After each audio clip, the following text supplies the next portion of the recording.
Hey, what's up, guys? This is NorbFam Wheelie coming at you with a late night post Seahawks loss video. I don't normally post videos this late in the evening, but I've been doing some thinking, some soul searching about this game tonight, and I want to get a few just thoughts about what happened today.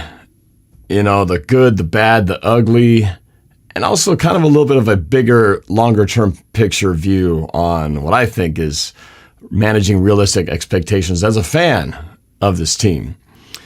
So I'm going to just start by saying, where do I begin? That was a very entertaining game, right? Throughout the game, I was thinking, man, this is fun. This is what exciting football is about, right? Back and forth, lots of plays, a lot of moments where it's like the game could change here, you know, turnover here that goes our way, another one that goes the other way, you know, and it's a razor's edge between winning and losing. And the fact that we went to overtime,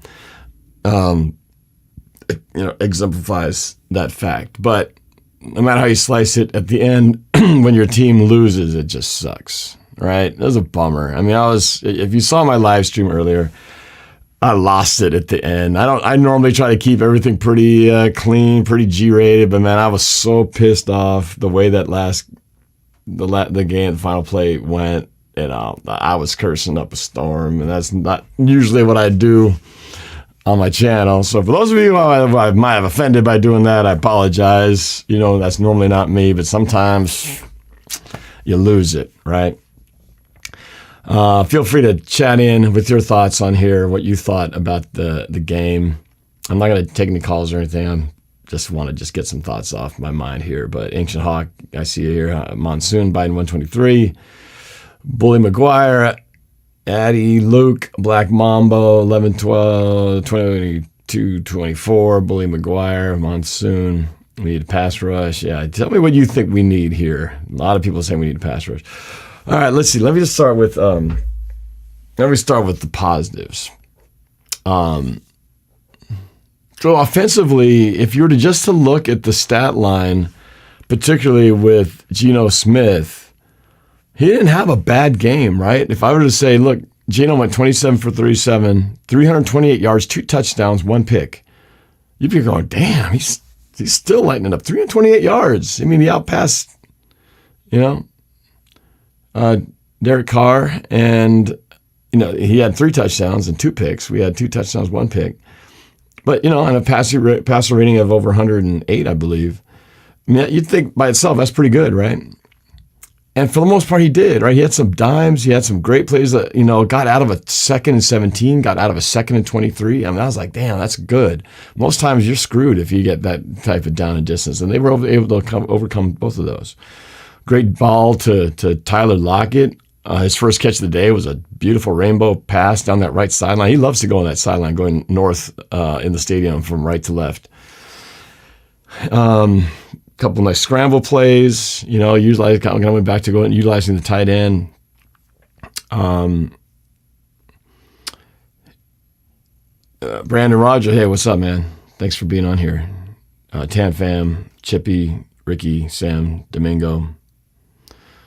Nick LeBeau, defense looked terrible. All right, I haven't gotten to bad yet. All right, so those were the positive things, right? What else thought is positive? Michael Dixon kicking the snot out of the ball. More or less kept Devontae Adams in check. I mean, for a game where he got 7 receptions for 74 yards as the leading receiver, that's not terrible considering he's been getting over 100 over the last 2 or 3 games.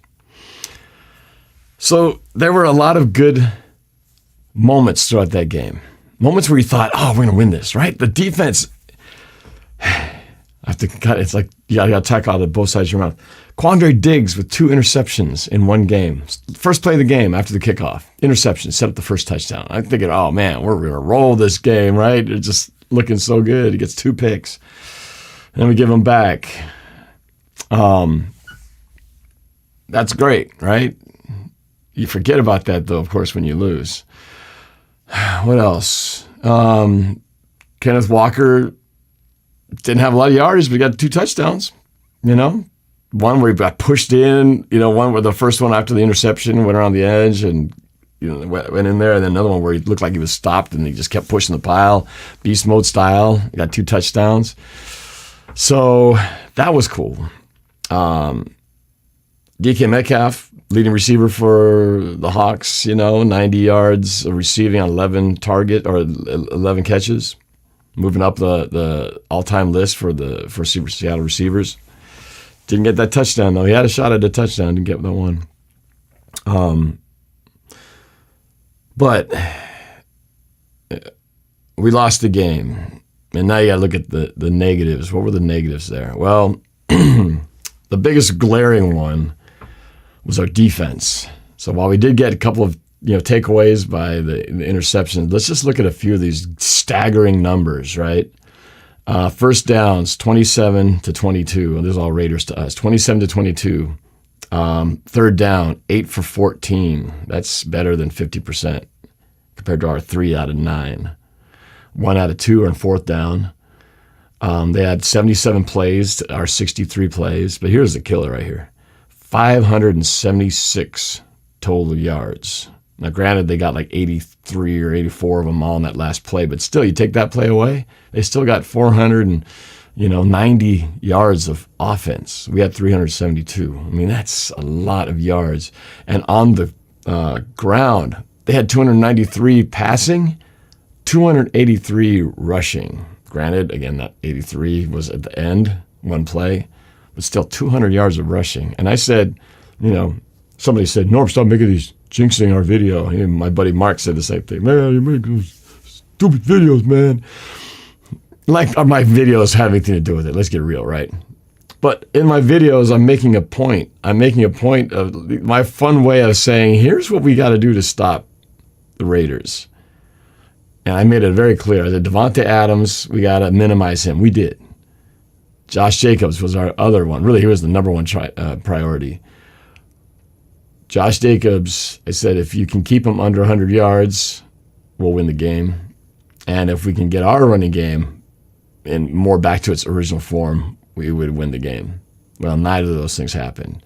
Josh Jacobs had 229 yards alone, 2 touchdowns to match Kenneth Walker's, but 229 yards to Kenneth Walker, 26. 2-6. You can almost multiply 10 times that to get the yardage that Josh Jacobs almost got. 229 yards, and we did not stop him. And that's concerning because you knew they were going to do it. And in the beginning, they weren't really running the ball for the first quarter and a half. They did stop the run, but eventually they started getting it rolling and getting it rolling and rolling. And on the passing, on the receiving end of that as well. And I think the biggest concern is we thought after we had the horrible start to the season where we were giving up tons of yards, tons of points, right? One of the worst defenses in the league. We thought, oh man, if we can't get a stop here, we're in big trouble. And then they seemed to fix it, right? We went through that stretch of 4 wins, and everyone's like, all right, and myself included, we've got the defense problem fixed. Whatever was our problem in the beginning, it's been fixed. Well, Tampa Bay got us 2 weeks ago, and we all thought, well, we weren't expecting to run, and Tampa Bay didn't run all year, and all of a sudden they ran here, and the field was trash, and it was a bad week. I said all the same things. I said all the same justifications that this is why we lost in England. But now we come home, we're on a normal turf. It didn't even rain. It's going to be a nice, familiar environment. We know they're going to run, so we'll be prepared for it. So we should be able to stop it this time. Well, didn't happen. And that's big. That's very concerning because the good teams that you're going to face down the line, either playoff teams or should we even get to the playoffs, you're going to be facing teams who can run the football. And if you can't stop the run, as we've found, and if you can't run the ball, it's going to be really hard to win games. And it's very concerning that we haven't been able to do both, that we have not been able to reestablish the running game. I don't know why. And to be not being able to stop it in such. This is one of our worst rushing defensive games this season, and we're at game 11 now. So you have to start wondering, okay, how can you fix this kind of thing? You're not going to suddenly turn over, get a whole new line. You're not going to suddenly bring in a whole bunch of players to solve the problem. You're stuck with kind of who we got. And by the time you get to this point, you kind of know who you are. You kind of are your identity. And if the last week or 2 weeks ago, if you thought it was a fluke, well, 2 games in a row ain't a fluke. And unfortunately, solving your run defense is not exactly something you just sort of cure overnight. There's no instant cure for it. It's sort of a whole team effort. And that's concerning. It's a concerning thing to be happening this late in the year. So I don't see this problem suddenly just going away. We'll face hopefully some teams that are weak, in this area. We got the Rams coming up next week. We've got the Panthers coming up next week. After that, and then we face the 49ers, who won today, and so because of that, we're now a full game behind them, and so we're really starting to fall behind in the race for those division and playoff goals that we had come up with during the course of this year. So before I get to the big picture, I just want to talk a little bit about the ebb and flow of this game. Now, it's obviously when we lose, you talk all about the bad things that happen. And if we'd won, we'd be talking less about these bad things, but you'd still have to talk about them because even if we won that game, we still would have been talking about a team that got 400 something yards on us and all these things that we gave away. Now, swinging back a little bit to the positive, in this game, if you're watching it, every step of the way, we had this game. We should have even been close. We should never have had to get to overtime. We had so many plays in the first half, the first quarter alone, where if we just make 1 or 2 relatively easy and normally executed plays, it changes the entire dynamic of that first quarter or the first half. Just going through my head, I'm thinking about the Ryan Neal should have been interception in the end zone that slipped through his fingers.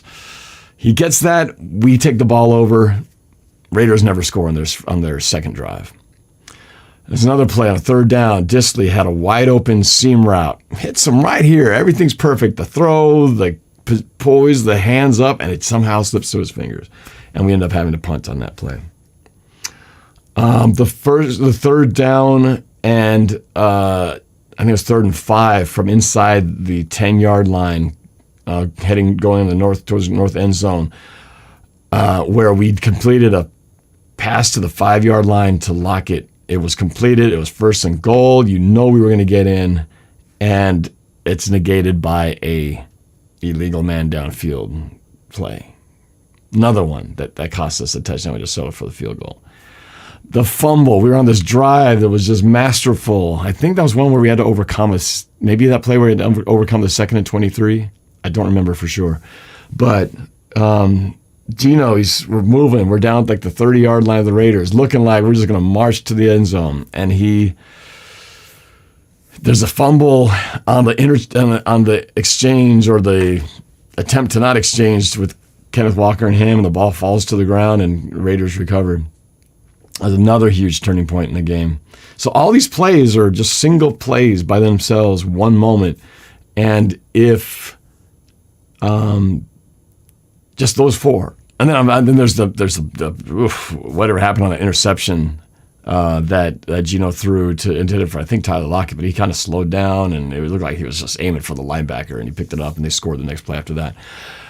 Another play where it's just very odd because he was so Gino had so much time. It was one of those rare times when he had no pressure, and he's just standing there, and just like zip, and it looked like it's so perfectly executed the way he wanted it to be, and then there's nobody there except for a Raiders linebacker. So you just take those, what is this list, 4, 5 or 6 plays. Any one of those things goes our way, and we probably don't even go to overtime. We probably end up winning in regulation with an extra score. 80, I said in the beginning, I'm not going to, my voice is trash. I'm not going to do any calls tonight. I might do one later on this week. But I just wanted to just talk and get thoughts out. Sorry, man. I appreciate you jumping in. But yeah, I don't even have my Discord open right now. The voice is trashed. I was screaming so much.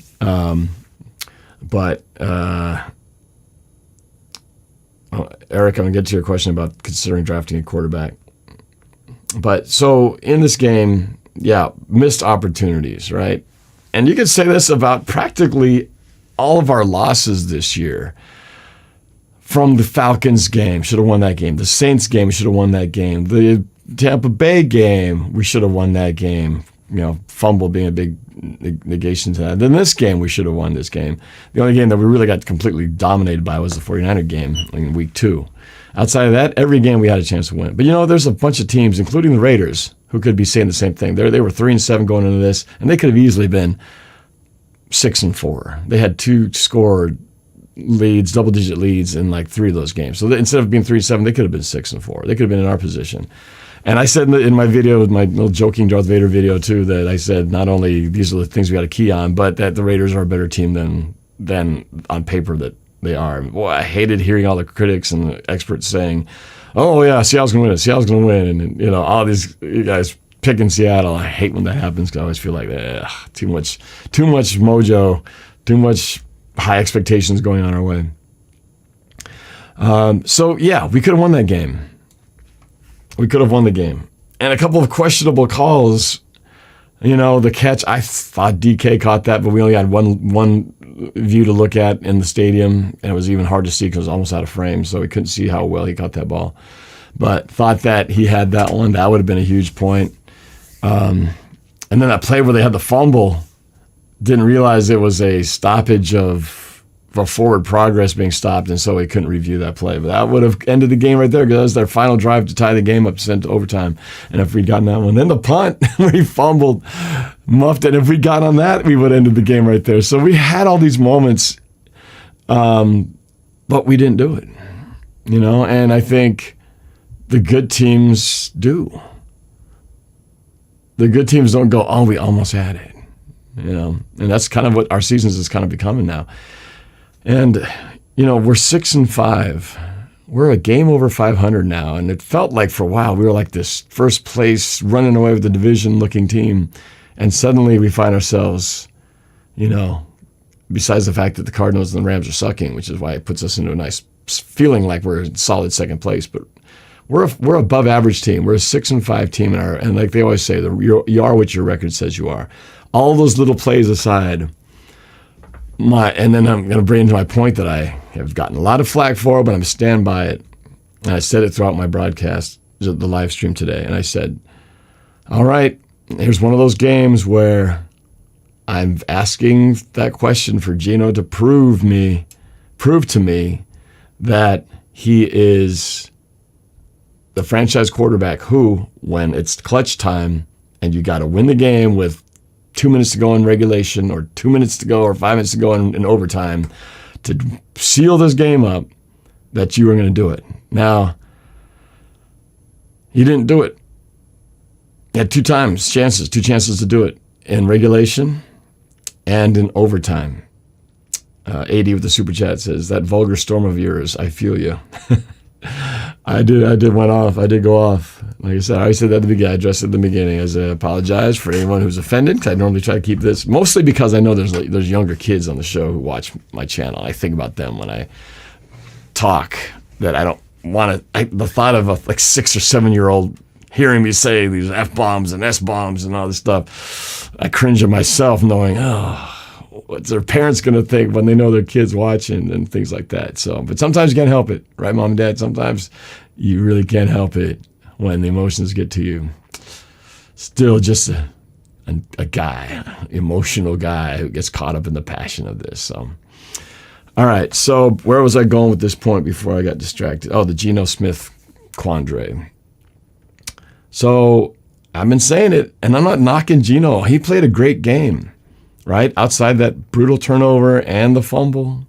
And I don't know who you blame Kenneth or Geno, but just like in the Bucs game, that fumble where he got sacked and the ball came out, it's not on the stat sheet with his passer rating. It's not really in that box score, but it factored into this game with the handoff, and it factored in that game. But all that said, and I don't want to miss it, it's the real cheese. It says, the way I see this year, it's a rebuild, and pieces we brought in were great, but we ain't done building yet. I expect us to be elite in 2023, I think is what he's saying. So, my point I'm about to make is the clutch factor. Now, I know you can't just put all the blame or credit on the quarterback, but look, with all the stuff that went wrong leading up to the fourth quarter, all the fumbles and the turnovers and the missed plays and the penalties and the bad refereeing calls and all that stuff, in regulation, Gino had a chance with just under 2 minutes left to go down the field and kick a game-winning field goal. And he wasn't able to do it. And now that controversial no catch by DK was part of that. Made a big difference and why we couldn't get it. But then in overtime, Raiders got the ball first. They tried to get the go-ahead field goal. They missed and gave us the perfect opportunity, the perfect time to capitalize on their failures to capitalize. We had the ball 1st and 10 at the 46-yard line. Gino only had to go 20 yards. I'm not even asking him to go 60 yards from the 10 or 25-yard line. Vin Don for the super chat. Niner fan here. Love your work, Norb. Been watching you since 2017. Respect Seattle, but it's Jimmy's time. Hey, man. I said it. The worst thing we could have done playing the Niners was to knock Trey Lance out of the starting quarterback position. It was, if I could go back and change time, I would say whoever did it, I don't remember who it was, don't hurt him. If you do, we're going to put Jimmy G back and he's going to light it up.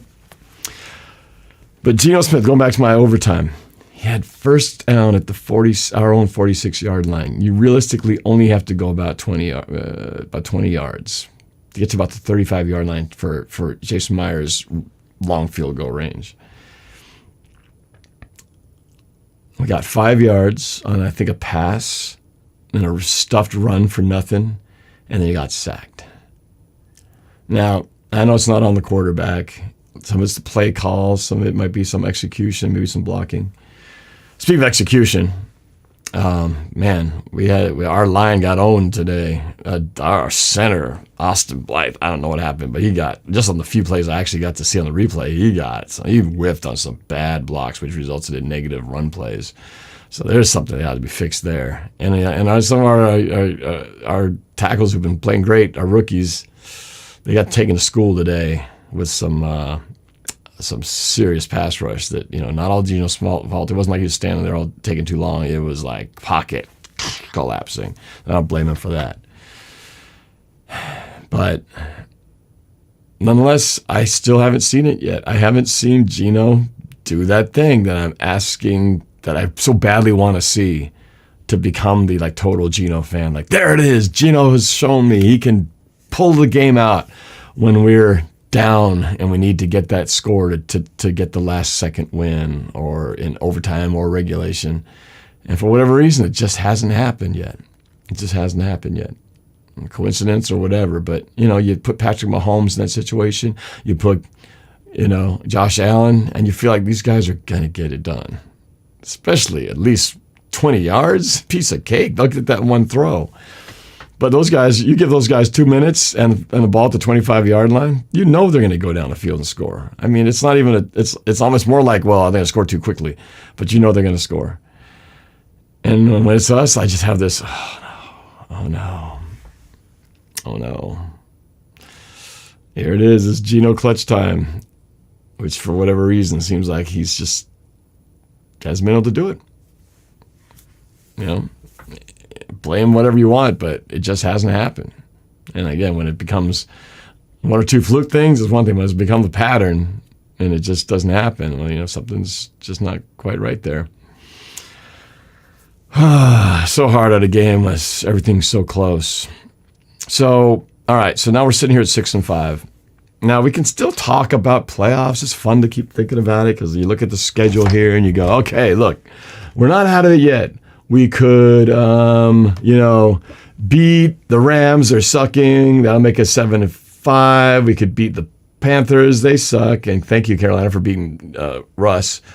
We could be down. We could be 8-5, and then 8-5 with the San Francisco 49ers to determine the division. Now, maybe, the 49ers, they got to play the Dolphins. We got to pray to God that the Dolphins find somehow some way to win, just to knock them down a peg and get us back to a closer race. But my feeling is, as far as the whole thing about, as I said in the title, we have to maybe adjust our expectations. We went into this season, every one of us, and you're fooling yourself if you weren't one of them thinking that we're going to be a playoff team. Maybe there was a handful of you out there, but most of us thought this was going to be a major rebuild year and that we would be lucky to be sniffing 5 or 6 wins, right? So here we are sitting with 6 wins right now.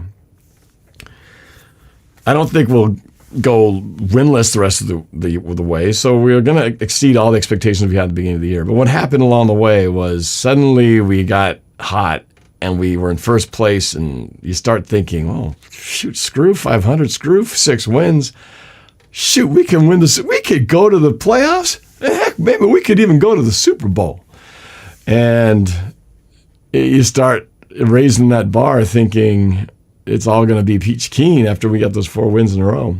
But now we got a taste of 2 weeks in a row, or 3 weeks with a bye in a row of humble pie. Of losing to teams who really had worse records than us.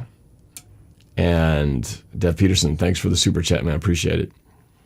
And SG Sports Talk channel, thanks for being a member of NorbFam and for being here. And so I feel like we've come down from reality a little bit.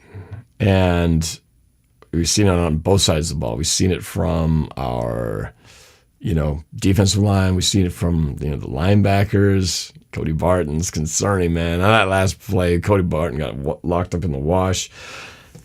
The final play, too, was a big part of that also. I feel like Ryan Neal getting hurt before the field goal miss, came out in a lot of pain with the arm, the elbow or something. And then we had a backup safety, Josh Jacobs, number 13. I think it was Josh Jacobs, coming in there. And, man, I saw him with that angle. Once he busted through that first level, got past the linebackers, not even touched, I was like, oh, shoot. Safety's got to get him. And it's before you knew it, he was diving for it. I made a comparison totally like the Super Bowl 40 run where the Pittsburgh Steelers, I think in the start of the second half, got this run of like 80 yards right off the bat in the second half to extend their lead. And it was totally like that. We had backup safeties in there and took a bad angle and boom, off to the races. Totally flashed me back to that game, if you remember that one. Look it up if you want. So yeah, a little bit of injury issue there, but really it's just might be time to adjust for your own, maybe I'm doing this for myself, but my own sort of disappointment meter. You got to adjust our expectations to what realistically can we expect from this team, right? I mean, I feel like we could be good enough to make it into the playoffs, but can we hang with the likes of the Eagles, the Cowboys, the 49ers? I mean, those are the teams we'll have to get past, at the tops of the division, maybe the Buccaneers again, Vikings. Are we good enough to hang? Not right now. And unless we can figure out this run problem, the blueprint's out. The league is out now. They know, here's how you beat the Seahawks. Just watch my Darth Vader video and it tells you everything. But no, it's clear that if you run the football against Seattle and you just keep pounding the rock, they can't stop you. And that's a pretty bad thing to not have, especially if you want to entertain any ideas about the playoffs. And why we can't run the football, I don't know what's happened, but our running game has just suddenly gone to pot. 26 yards by Kenneth Walker. What happened to that electricity that we'd had when he was getting these just amazing, 100-plus yards a game? suddenly evaporated to where it's below average. It's a bad combination when you can't run and you can't stop the run. And I don't know how we fix that in 2-3 weeks. If we can't fix that problem, we're going to be in trouble. And then on top of that, why couldn't we get pressure on the quarterback? We could not do anything to Derek Carr today. I mean, it was just, he had all day to throw back there. I think we got 1 sack, but after that, he was just throwing nonstop. So, so you do the old schedule check. Can we really beat the Rams? Well, let's see it till we believe it. Carolina, can we beat them? 49ers, that game's looking tougher than ever. Kansas City, that's going to be tough. The Jets are playing really good. And then we play the Rams again. Now, if we sweep the Rams and we beat Carolina, so we're at 6-5, right? Beat the Rams 7-5. Beat the Panthers 8-5. Can we beat the Niners? Tough call, but let's say we don't. 8-6. Kansas City 8-7. Jets, that's a toss-up. 8-8. Beat the Rams. Maybe we're 9-8. Maybe not. Maybe we split with the Rams and we're back to exactly what I predicted at the beginning of the year, which was 8-9. I said we were going to be 8-9, and that was a rebuild version of ourselves. But I thought 8-9. And after we kind of went through the first 5-6 weeks, all of a sudden, man, I was way off. I totally got this team wrong. We're going to completely shatter what I thought we were going to get. And all of a sudden now it looks like we could very easily end up right where I predicted back in September when I thought this team was going to suck. It's going to take a couple of major wins over good teams, now good teams, to get to double digits. Now, I don't know. Can we sweep the Rams? I sure hope we could. Can we beat the 49ers head-to-head? That's going to be pretty much what it's going to take to win the division. Right now, you put this team we saw tonight against the 49ers, who shut out the Saints, who the Saints, by the way, beat us by 40-something to, I don't know, 48 to 42. I don't know, some crazy score. I don't know what happened to the Saints. The Saints the Saints are a weird team. It's like they put everything, every last ounce of winning in 2022 was put into our game. And after that, they decided they're just going to suck after that. It's like, how the hell did we lose to the Saints? And how are they not winning anymore when they completely just ran all over us? But that's the problem. It's that that not inability to stop the run thing that really has me big time concerned, because I don't think there's an easy fix for that. It's weird because even in the last couple of years where we started out as one of the worst defenses, we came back and got it fixed. We actually had it cleaned up, and by the end of the season, we were like, hey, we're a better team. And I thought that's where it was going when we had that 4-game winning streak. But all of a sudden, it's kind of back to what it was. So it's like it was bad, it got good, and now it's reverted back to bad again. And that's a bad trend this stage of the season. So I think we'd be lucky to get to 10 wins. And now I don't know if 10 wins is good enough to make the playoffs, because you got the NFC East playing really well. But you only have so many wild card teams, right? And luckily the South is bad. The North is bad outside of the Vikings, right? Bears suck. The Packers suck. They're pretty much out of it. Who am I missing besides that? Bears, Packers, Vikings, and what the hell? I can't remember the other NFC North team. Who am I missing? Bears, Packers. Oh, Detroit. So we're in a race, really, if not the division, we're in a race with the AFC East teams to try to make it into the wild card. But with this team, the way it's constructed, even if we get in the playoffs, how deep can we really go? Unless something major changes, And Geno is not the problem, Even as I say that he doesn't have that clutch gene yet, clutch proof, he's not the reason why we're losing by himself. He's not the reason. We had so many different things could have salvaged this game. Geno's part of it, but he certainly, the Broncos would die for a Geno Smith right now. 27 of 37, 328 yards, 2 touchdowns, 1 pick. But also 1 fumble. But, one play, and it's and it would have been a win. But it masks, a win would have masked the glaring issues that we have. So I think we are back to that question. What do we need to do to draft next year? So I feel like we may need to look at a center, probably guard 2. We definitely need more pass rush. I think we need to address linebacker. And Jamal Adams comes back next year, and I'm excited for that. I know you guys all feel like that was a bust, but, the best thing Jamal Adams could do is defend the run. And we're really missing that right now. Nobody's talking about Jamal Adams because he's like this forgotten guy because we lost him so early in the season. But imagine what this team would look like with the biggest issue is run defense. And that was the best thing that he could do. So he'll come back next year, and it'll be like getting a guy back, like getting a new player.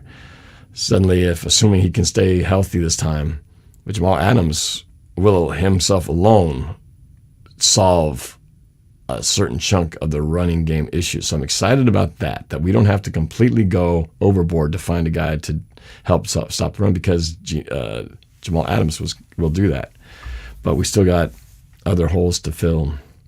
But I don't think quarterback is one of them. I think in some ways that maybe this kind of thing is sort of a blessing in disguise in the big picture for Geno, because I think what we should do is Geno, when does Jamal Adams come back next year? He's done for the year. He'll be back next year. I think Geno Smith could be our medium to short, I don't know what you call it, 3 years. I think if the Seahawks, and here's sort of the silver lining, if Geno doesn't completely light it up the rest of the way, is that maybe they're able to get Geno for like a 3-year deal. And instead of, the estimates that he's going to have to get paid $30 million, $33 million, maybe we can get him at a price closer to like $20 million, right? Something like that. Not to break the bank so much, like 30, 33, but get him closer to 20.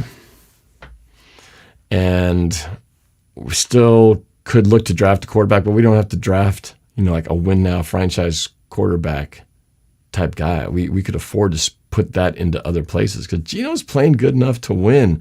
If our defense is just average, we would win that game. An average defense doesn't give up 576 yards of offense. So that's the thing it's the defense. That's the bigger picture issue that is why we're not winning these games. It's the defense. So Geno's doing fine, but he still's got to figure out how to close games. Unbelievable. 20 yards. 20 yards. You get from the 46-yard line to the opponent 35, and you're in 52-yard field goal makeable range. And of course, there's the refereeing. But that's like I hate to talk about the calls. It was frustrating at the time. I didn't get to see all the replays and all that stuff, so I really don't know for sure. Penalties definitely killed us. I don't know what was our total penalties. Let's see. It's actually not bad. It was more maybe the lack of them or the calls, like the challenge goal. So Raiders really 7 for 50. We only had 2 penalties for 10 yards. Hard to believe, right? It seemed like it was worse. As low as that's probably one of our fewest penalties. Yet it feels like the referees had the biggest impact on the game of all the games we've had. The lowest number of penalties and yardage, but the biggest impact by the calls or non-calls by the officials today. 37-35 time of possession for the Raiders, 28:05, by the way. It's almost 9-minute difference, 9.5-minute difference. So, yeah, I don't know. I guess I'm starting to get this reality like, you know what? We might just have to start already saying goodbye to the division and just hope we can sneak in with a playoff berth, and means probably no game at home.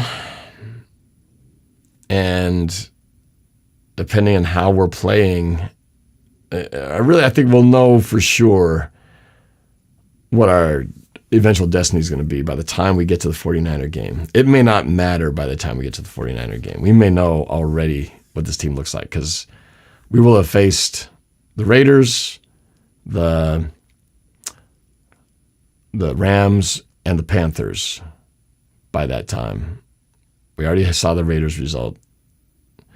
We should beat the next two. I mean, the teams don't get any weaker than what we got coming up. The lowly Rams this year and the Panthers. If we can't beat those two teams and beat them handily, then, like the Chiefs did, then you're getting a good snapshot as to what this team really looks like. And right now we're getting a little taste of that. That it's either the Raiders just put together the best game of the year on a whole nother level, or the Seahawks just aren't that good, at least in terms of defense and being able to stop teams. It's too much. 40 yards and 576 yards of offense.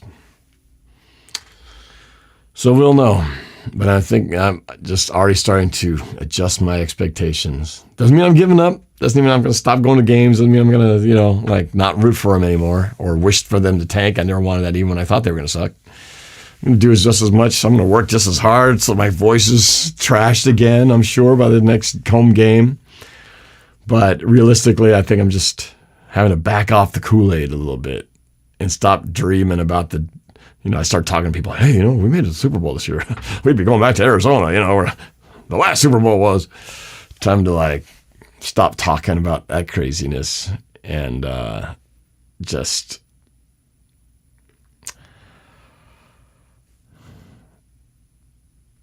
set our scopes a little more closer to where we are right now. So we'll see. But really, they got to just improve that defensive side of things. Can't win games when you're giving up over 500 yards. It's just insane. That's it, you guys. Thanks for chatting in here. Let's blame the refs, says Seahawks rule. Yeah, it always feels better if we just blame the refs. Sports media just doesn't want Seattle to win. That's not true, Domingo, because all these guys, at least I watched on NFL Network, they all picked Seattle unanimously to win this game, which I hate that. Sports Illustrated has only winning 3 games. See, so we've already doubled that win total, so we've already won. Homer did better in this game than Walker. Homer had a good game. He had that nice reception that got us out of the second and I think that was the 2nd and 23 play. Ghetto Ghost trying to play positive. Come on, it's 2 bad games. The Rams win and Niners win would put us decently ahead. I think I'm just thinking ahead and not just, it's like there's getting to the playoffs and then there's winning in the playoffs. And right now, because of our defense, we don't look like a winning team. And because of our inability to run the football. If we could have run just decently, I'm talking like Kenneth Walker getting like 60 to 75 yards, that would have been pretty good. But 26 on 14 carries, that's not even 2 yards a carry. What's going on? What's going on with our run game? What happened? How did we suddenly just suck at running the football? Are these defenses just so good the last 2 games? That's why I said we'll find out. We'll know when we face the Rams, because the Rams have been sucking. Injuries, all kinds of stuff. And if we suddenly look like the Seahawks play the Rams of the last 4 or 5 years, yeah, that'll be bad. And the Rams, they love to get our number. They love to beat us. And I'm sure they're thinking, well, you know what, guys? We may be out of the playoffs, no Super Bowl return for us, but doggone, if we're going to do something, let's stick it to Seattle. I'm sure that's what they're thinking for next week. So we got to run the football. Got to stop the run, got to run the football. Everything else is pretty okay, but stopping the run, that's just, that's going to be a tall order when you don't know how to do it. 2 top 10 picks next year will be fine. That's going to help.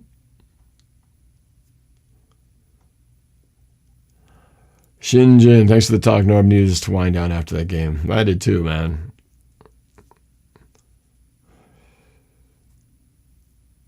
It's tough. It's losing and then having a bye week and then losing again. So we've been in a losing funk for like 3 weeks. That's been how long it's been. Ted Rutt, what's going on? I completely agree with you, Norb. There's something other teams are seeing on film. We need a new defensive coordinator. Oh, fire him again. Let's fire another one. We just got this guy, and let's fire him too. Oh, crap. That was the most mad I've ever been at a game in a long time.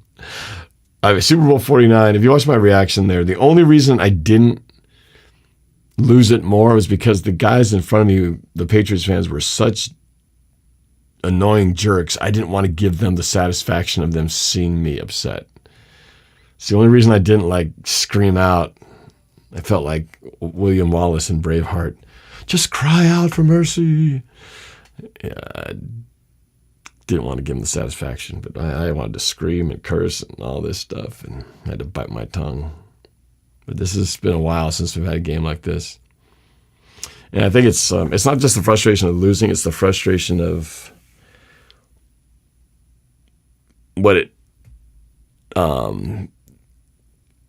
it's like having a mirror put up to you and going, see, here's your team. This is what it really looks like. So stop fooling yourself thinking that you're better looking than you are, because this is the real picture. You know what I mean? That's the hard reality of it. Because you can convince yourself, it's just because of this and this and that. And I should have won that game. And if we'd done this, we would have won that game. And it's like, you know what? We didn't, though. And a lot of it is just because we can't stop the freaking run. Can't stop the freaking run. That's going to be the theme. Stop the freaking run.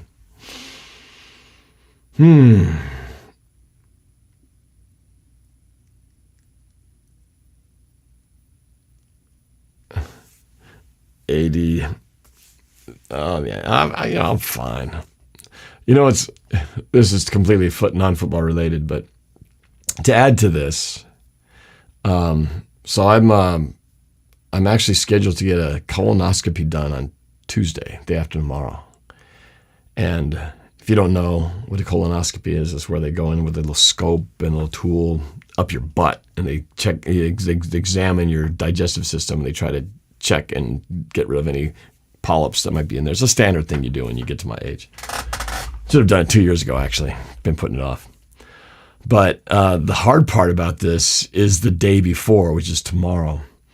So you start off the day, I'm only allowed to have it's just a liquid diet. I can drink broth. I can have certain drinks, water, and other certain clear type liquids, but I can't eat anything solid. So tonight was my last meal. Today, my binging at the club today before the game and my last dinner I just had, that was my last solid food, at least for the next about 36 hours.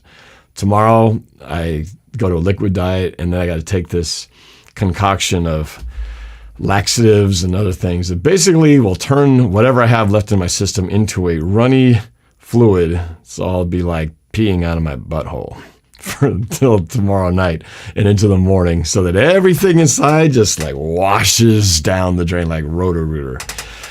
And so then when they put that camera up in there, it's going to be nice and clean for them to go check things out. So, so for you youngins, you don't have to worry about this for another 30 years or whatever. But here's my age, here's the fun stuff you get to do.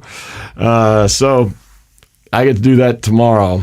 And that's really it. The procedure itself takes, an hour, and you're unconscious for it, so you don't even really notice it. Get some gas in there, count to 10 backwards. Wake up. Oh, I'm done already? That's cool.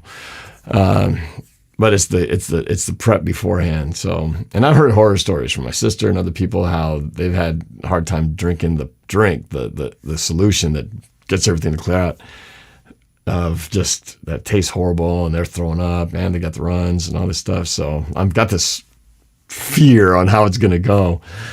So, I hate throwing up. So the thought of getting sick on this stuff is concerning. But yeah, so I'm not going to have any solid food for a while, and we spend a lot of time on the toilet just between now and the next 24 hours. So Wish me luck tomorrow. That's what I get to look forward to. So not only do I have to soak in this loss, I got to prep for that damn thing starting tomorrow. So it's going to be lots of fun. I should do a video on it. Not. It'll be a lot of me going, okay, that was number 5. I'll be back here, I'm sure, in about 10 minutes to do it again. I don't know, maybe I should make a video. Norb's colonoscopy adventure. Hey, you guys want to see that? That'd be a great video. So I don't know. I might do some just to document the process to a degree, since a lot of people probably don't know anything about it. No, 80. No, don't do a video on it. Royal 3K. I would watch the video. Man. Osmosis. All alone in first place. Enjoy the toilet. No, the San Francisco fan. See, to add insult to injury, at least, if you're in first place or at least tied for it, I'd be like, okay, I can go into this and enjoy my poop throne. But in the meantime, it's like, yay, now I get to do this thing. All right. I'm out of here. Good night, you guys. Have a great evening, and I'll fill you in on things tomorrow. I'll let you know how I'm doing. All right. In the meantime, we'll regroup, see what happens next week. But Seahawks got a lot of homework to do, a lot of fixing up. We'll see how they handle this loss. All right. Good night, everybody. See you during the week. Go Seahawks.